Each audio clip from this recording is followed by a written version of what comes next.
Gusto ko Amerikano siya eh. Basta mukha siyang Amerikano. Then, English speaking siya. Hi, France.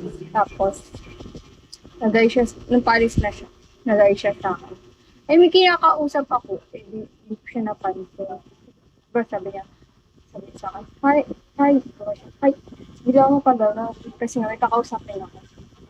Tapos bigla siyang umalis. Di, ganun ko, pagkatingin ko sa kanya, kasi nakita ko na guys siya, eh, kumain ako. Pagkatingin ko sa kanya, bigla siya nawala. Parang nagtampo ata. Hindi na siya bumalik. Jim! Oh, kasi yung sumitan ko siya. Ay, Archives. Halabi! Archives. Archives. Parang may ganyan din na pangalan dito sa ano. Tampo, hindi ko lang siya nakaibak. Kasi hindi siya pinakausap kasi ng ano doon, ng mga tao sa gym.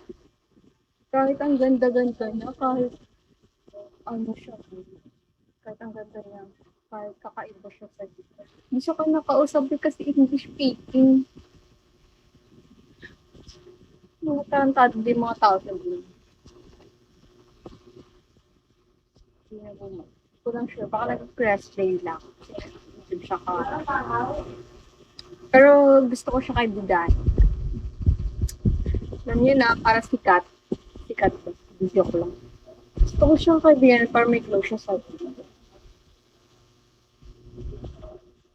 So, ang hirap kaibigan.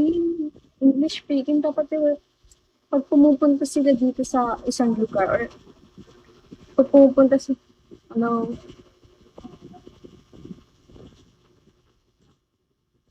ha? Ano, papalak siya. Bus. Yung bus. Roots? Yes.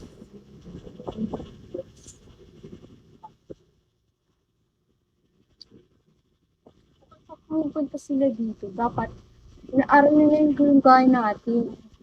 Oo, napalaki ko. Tapos, kasi syempre, di ba, pumupunta tayo sa bansa nila. Naaral natin yung lingwahe nila.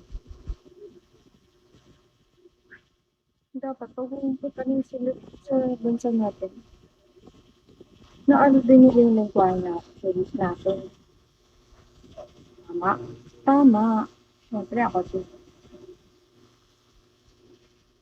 Ba't mag-video dito? Siguro tayo lang siya. Like, hindi ko alam, hindi ko pa siya na-interview. Kasi, aray, hindi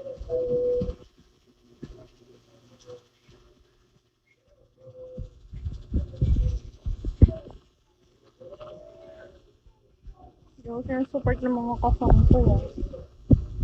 Papaset nga ako OPT. ID.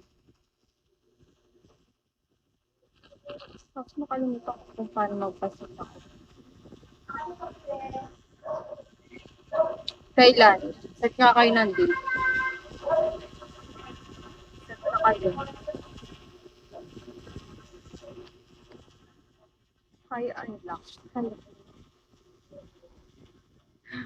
Gusto ko na maligo. Pero mamaya na. Yes, kaya, ayun. Yes, kaya,